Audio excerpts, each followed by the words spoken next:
दिनै गलाघाट जिल्ला दुलाराय बर' आफादनि जे खुंगा 40 बोसोरसोला जथुम्मा बे जथुम्माखौ दिनै नैबे गलाघाट जिल्लानि सिङाव थानाय रंजालि नोगोर उरांपाटाव दिनैनिफ्राय गिबि सान हिसाबै दिनैनिफ्राय जागायबाय।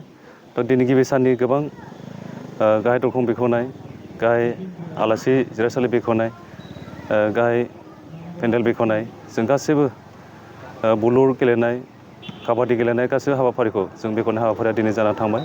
दा जोङो दसे समनि उनावनो जोंहा थान्दै मेल दङ गलाघाट जिल्ला दुलाराय बर' आफादनि।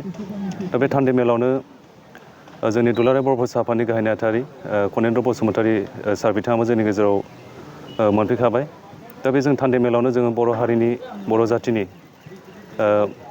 जोंनि बर' माहारिखौ मोनसे बुहुमावनो मोनसे गोजौ थाखोनि मोनसे सिनायथि होनायनि माखासे गोबां खामानि मावनांगौ दङ। बर' हारिनि माखासे हानि जेंना, बिजोंनि जेंना, बेफोर गासैबो बिथिङाव जों बेयावनो जों सुरैनो सावरायगोन।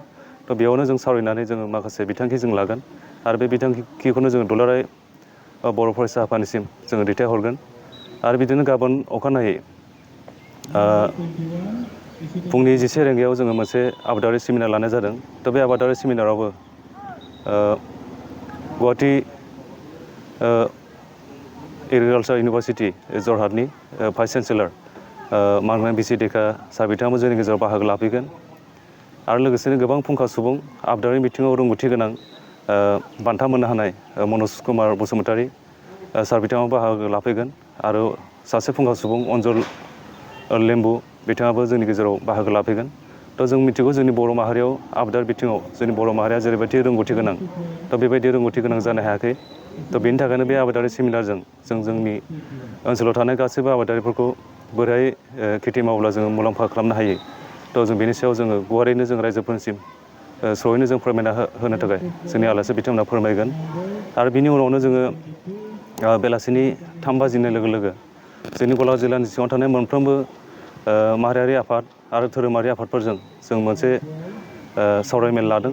बे सावरायमेलावनो जोंनि बर' समाजाव सोलिबाय थानाय उन्दै बैसोआवनो हाबा जानाय, सोरबा आइजोआ सोरबा गुबुन हौवाजों गथ' गथाय थानानैबाबो गुबुन हौवाजों खारनाय, बा सोरबा हौवाया सोरबा गावनि हिन्जाव थासान्दियावबो गुबुन हिन्जावखौ लाना खारनाय, बेबायदि माखासे जोंनि जि समाजारि जेंना, बे जेंनानि सायाव जों बोरै सुस्रांनो हागोन, जों गासैबो आफादजों बेबायदि जयैनो सावरायनानै जाहाथे जों इयुन समाव जाहाथे जोंनि बर' माहारियाव उन्दै बैसोआवनो हाबा जाया, बा सोरबा दस्रा हिन्जावाबो बा सोरबा हौवायाबो मालायनि हिन्जावजों बा मालाय हौवाजों दोनखारलांलाया।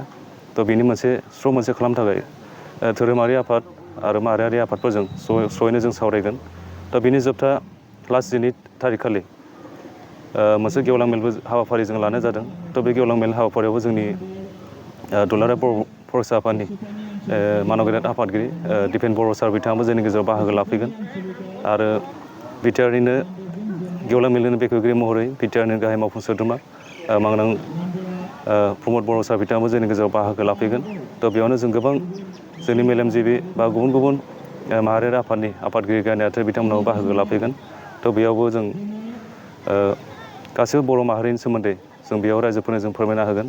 बेनिखायनो आं आसा खालामो गासैबो हाबाफारियाव गासैबो रायजो राजा बिथांमोना जाहाथे लैहोर लैहोर फैनानै बाहागो लालायगोन।